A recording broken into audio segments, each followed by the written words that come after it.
ભરૂચ જિલ્લામાં આંગણવાડી વર્કર તરીકે કામગીરી કરતી 35થી વધુ બહેનોના વોટ્સએપ પર કોઈ ત્રાહિત વ્યક્તિ વિડીયો કોલ કરી અને હેરાન પરેશાન કરતા હોવાનો કિસ્સો પ્રકાશમાં આવ્યો। આંગણવાડી સંગઠનના પ્રમુખ તરફથી આ અંગે સ્થાનિક પોલીસને જાણ કરાતા સાયબર ક્રાઇમ પોલીસ મથકમાં ફરિયાદ નોંધવાની તજવીજ શરૂ કરાઈ છે।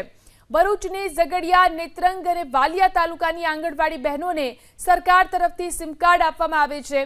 આ સિમ કાર્ડ પર એક જ વ્યક્તિ તરફથી આંગણવાડી બહેનોને વારાફરતી ન્યૂડ કોલ કરવામાં આવતા હોવાની ફરિયાદ ઉઠી છે। માનસિક વિકૃતતા ધરાવતા વ્યક્તિ સવાર, બપોર, રાત્રિના સમયે મહિલાઓને વિડીયો કોલ કરી પરેશાન કરતો હોવાથી હાલ તો આંગણવાડી બહેનોમાં ભયનો માહોલ છે। તો કેટલીક બહેનોના ઘરોમાં આવા કોલ ઝઘડાનું કારણ બન્યા છે। હાલ તો ભોગ બનનાર 35 મહિલાઓએ આંગણવાડી સંગઠનના જિલ્લા પ્રમુખને આ અંગે રજૂઆત કરી, જેને બહેનોને હાલમાં આ કોલ રિસીવ ન કરવા માટે અપીલ કરાઈ છે। એટલું જ નહીં, પોલીસને પણ જાણ કરી અને જવાબદાર વિરુદ્ધ કાર્યવાહી કરવાની માંગ કરાઈ છે। મારા પર 31 તારીખે બપોરના ન્યૂ કોલ આવેલો હતો।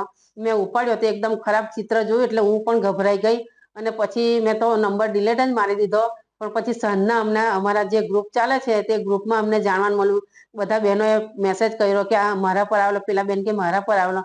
તો પછી અમે ગ્રુપમાં જાણ કરી, પછી અમે પોલીસ સ્ટેશનમાં પણ જાણ કરી, તો એમણે એવું કીધું કે આ અમારે ના લાગે બેન, આ તમારે સાયબરમાં જાણ કરવી પડે, એટલે આવતીકાલે અમે જવાના છે સાયબરમાં। મોટા ભાગની બહેનો ઉપર ન્યૂડ કોલ આવી રહેલા છે અને તેની અંદર એ જે સામેની વ્યક્તિ છે તે બહેનો જો એમનો ન્યૂડ કોલ ઉચકે છે તો એમાં એ પ્રાઇવેટ પાર્ટ બતાવે છે, એટલું ખરાબ એમનું બતાવે છે।